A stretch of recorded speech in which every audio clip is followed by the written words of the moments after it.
shift to this now. What are your expectations, Louie T, for the Washington football team in 2021? Obviously, the team goes out and gets a guy like Curtis Samuel to add to the wide receiver core. I believe they added Adam Humphries as well, so wide receiver core should be improved.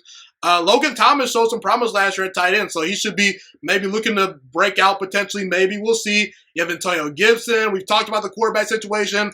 We'll just see what happens there, but you have a really good defense. Ron Rivera is a pretty good head coach, and now I think it's pretty fair to say that this team is going to compete.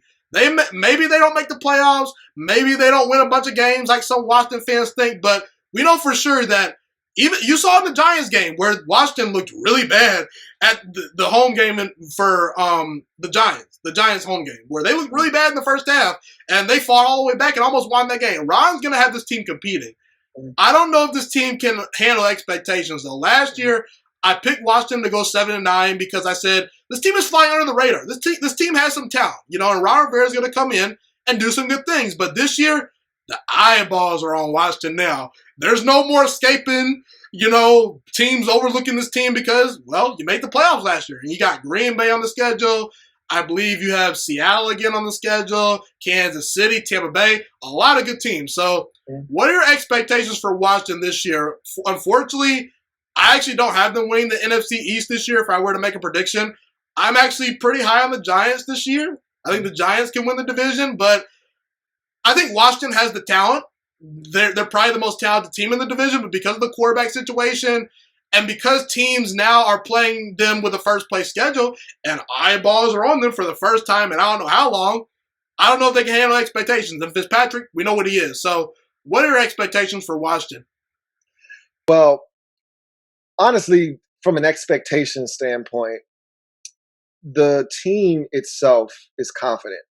And I think this is a different era in Washington. It's Ron's plan. So I think Ron is going to keep them focused. He's got an expression that he likes to use very often about, focusing on what's important over what's interesting. And what's interesting is everyone thinking that we're going to win the division, this, that, and the third. And you want those expectations. As a player, you don't want to go into the season having everybody say you stink. And obviously, you'll use that as motivation. But you want the expectation of, hey, you're actually good. Now go out and prove it. And I think Ron is going to keep them focused on the task at hand. I think Ron wants this attention on them. I think he wants them to feel what it's like to be the hunted instead of the hunter because for a very long time, we've always been under the radar. Nobody's expecting much of us. So you can sneak up on a team and steal one here or there. But now everybody expects us to be decent. And I think Ron is going to make sure that these guys understand that we haven't won anything. You went 7-9 last year. You didn't go 9-7. You didn't go 10-6. You went 7-9 and won what was a terrible division. So nothing is going to be given to us. Yes, we have a first place schedule. Baby steps. Yeah. Look, Ron said when he got here 3 or 4 years to turn this thing around. Now, obviously, the process gets expedited because you won the division. It was 7-9. You got to keep everything in its proper perspective. It was 7-9. It wasn't 9-7, and we won this division. Still, you won the division. There are expectations that come with winning the division, and this roster got exponentially better this offseason. They really did a tremendous job of doing some things in free agency and the draft. And so the excitement level is building. The players on this roster are believing. There's a lot here that says that Washington could be a team to be reckoned with in 2021. However, the schedule is tough. We're going to see how the quarterback position pans out, as you mentioned. We're going to see how some of these new players assimilate themselves to the roster. We're going to see how everything kind of fits together. A lot of moving parts, a lot of new pieces, a lot of guys that we're going to be counting on in some massive roles. Offensive line is being shuffled around. We got 3 new starters. Regardless of what happens, we're going to have 3 new starters on the offensive line. You've been defending that offensive line for a while, though. We got talent. We got a lot of talent on that. A lot of Washington fans were saying the line stinks. You constantly throughout the year were saying, no, this line is decent. Yeah, a lot of people, they see the sacks, they see the pressure. Oh, my God, this offensive line. I'm like, you got to take into consideration that some of that is on the quarterback. The fact that the quarterback's not getting rid of the football, he's not taking the proper depth on his drops. Some of this isn't on the offensive line. The offensive line was not, and again, if you're watching film, then you know this. If you don't watch film and you just go off of the game copy, then you're going to just blame the offensive line for everything that happens. But the offensive line was fine last year. And they added a guy like Samuel Cosby, who potentially could be a very high-quality starter from this point going forward. Maybe won't play this year, but he's a good piece. Yeah, Samuel Cosby was added. They went back and traded for Eric Flowers. And so, they added Charles Leno Jr. in free agency as well. Like, there's so many different ways they could go on the offensive line. Sadiq Charles pretty much didn't play last year. We still don't know what this guy is capable of as a tackle or a guard. There's so many different ways they can go on the offensive line. I'm not really concerned. They're going to find the best 5 guys. John Masco did a fantastic job with the offensive line last year, so I'm not worried that he's going to be able to find the best 5, put them on the field, and get them to play as one. So I think that when you talk about expectations, I'm not going to give a record right now. I'll do that later on in the offseason. But I will tell you this, they'll be in the mix. And I do think that Dallas has improved because they got Dak Prescott back and they got rid of their defensive coordinator, Mike Nolan, which he was a mess. And they upgraded that position. And I think they're going to be in the mix. I think the Giants are vastly improved. If you ask me who improved the most this offseason, I'll tell you it was the Giants. They really went out and made an offensive overhaul. They've gotten Daniel Jones every weapon he could ask for and then some.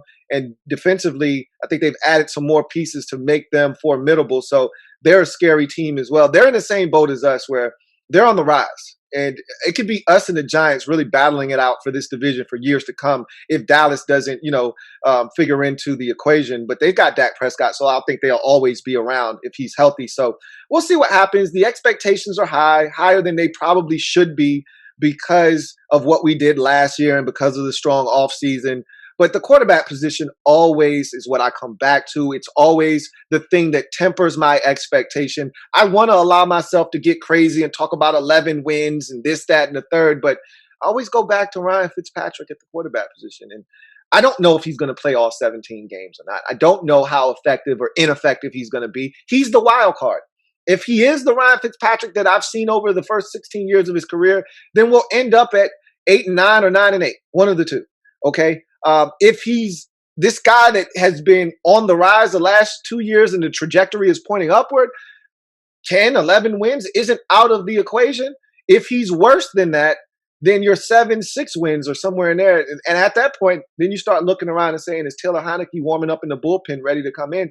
I don't know. We'll see. But the quarterback position gives me pause. So the expectations are high, higher than they have been probably since 2016 going into the season after we won the division in 15. I don't think, though. And by the way, you lost to that bad man Aaron Rodgers in the playoffs. Packers fan, go Pack go. Yeah. Had to remind y'all that. Had to remind y'all. And you know what's crazy is we jumped on you guys early in that game. We had you right where we wanted you, and we made so many mistakes.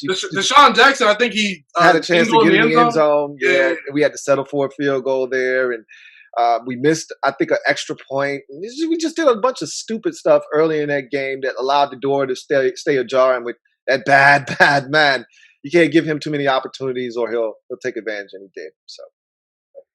Yeah, and I want to say, the quarterback position is so important because when you actually look at divisions, I mean, the best quarterback in the division usually is finishing first or second every single year. I mean, how many people were winning the AFC East when Tom Brady was at his best in New England? Hardly no one. I mean, Aaron Rodgers every year. I mean, you talk about the Lions, the Vikings, the Bears. Doesn't matter. I mean, Aaron Rodgers is that guy. He's the top of that division usually.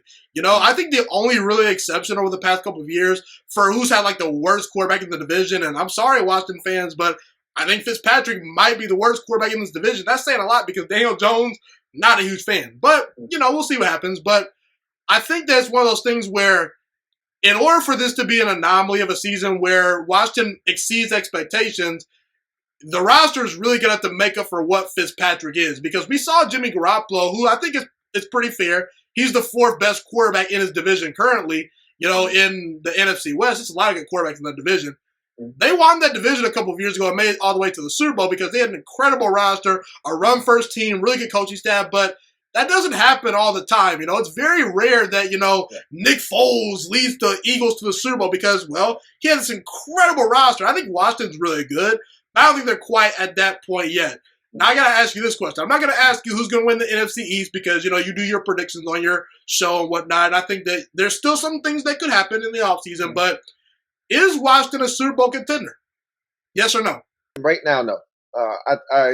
Fans have asked this question. We actually had a great discussion on one of my live shows a couple of weeks ago about the Super Bowl window, and one of the viewers asked, when does that window officially open? And I said, well, technically speaking, the window is open as soon as we get consistency from the quarterback position, because the roster, technically speaking, if these players that we brought in are what we think they are, Curtis Samuel, William Jackson III, and some of these other guys, Bobby McCain, if these guys are what we thought they were, bringing them in free agency, they come in and help right away, then this roster is ready to win right now. I mean, you look at the offense, it's loaded now after the draft with De'Ami Brown and some of the guys they've brought in.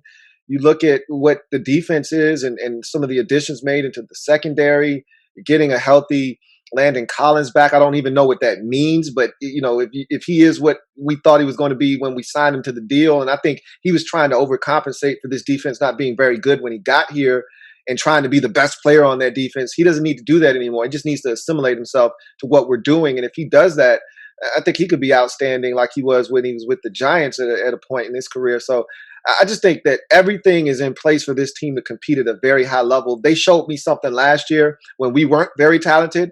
They competed every week. It didn't matter who we were playing. We didn't get blown out. We played and went toe-to-toe with just about every single team that we played against last season. And even when we were getting our doors blown off in the first half of games, we always seemed to manage to put our foot down in the second half and come back and make it a competitive ball game and even win some of them, like Pittsburgh on the road. So I look at this team. I know they're going to fight. They're going to compete. But the quarterback position, I always come back to it, is going to be the difference between this team being a nice team, one that you don't want to play, but ultimately you're going to find a way to beat? Or is this a team that you literally have to worry about and they can beat anybody at any time on any given week because they're capable with the quarterback position playing at a relatively high or at least a consistent level? No, they're not a Super Bowl team because of the quarterback position right now. However, that could change. We could get 6 weeks into the season, 8 weeks into the season. Fitzpatrick is playing his eyeballs out, and I could be singing a totally different tune, because right now for me, the team is ready to win, but the quarterback position is holding them back. So if you get consistency out of that position, then I think that narrative changes quickly. I think the current state of Washington is they're a stable team now. A couple of years ago, inconsistencies in the front office. A lot of clowns that probably shouldn't have been running the team were running the team, a.k.a. Bruce Allen, But I think that they've cleaned some things up, Ron Rivera, new front office, a pretty good roster now. I think that the talent disparity from years past is pretty wide. This team is going to be really, really good. You can make the argument that Washington might have a top 10 roster right now. But I think that we're going to see that, you got to get the quarterback situation figured out. And I'm interested because I want to see if Washington is the organization that will be able to keep a guy like Terry McLaurin, keep a guy like Chase Young, where, as in the past, some of those stars have decided to go elsewhere, and can they continue to bring in free agents? So I think that as a Washington fan, you guys should be excited about the direction your team is going in. The direction is, a lot more brighter than it was a couple of years ago, but baby steps, you know what I'm saying? I think you can subscribe to that as well. Yeah. So thank you so much for watching this video today. Please also note that the Juice Alert Sports Podcast is not just a YouTube channel. It is available on all podcasting platforms, including Spotify, Google Podcasts, iTunes, and Apple Podcasts. Also, if you enjoyed this video, be sure to like, comment, subscribe, and share this content with all your friends. This podcast is my favorite thing in the entire world right now. It is my passion. And I want more people to listen to this podcast. I really want this podcast to grow. Also, a fun fact about me is that I want to go into the sports broadcasting and media world once I graduate from the University of Toledo, a college in Northern Ohio. I am looking to become one of the next great sports broadcasters and analysts out in the world. And I potentially would like to start my own network if this podcast really truly grows. Or if I fall short of that goal, I would love to work for a big-time network like ESPN or Fox Sports 1. I am open to all networks. So if you believe in my dreams and you see or hear my passion through the screen, be sure to tell all your friends about the Juice Alert Sports Podcast. Stay motivated, you guys. Have a God bless day, and I'm out.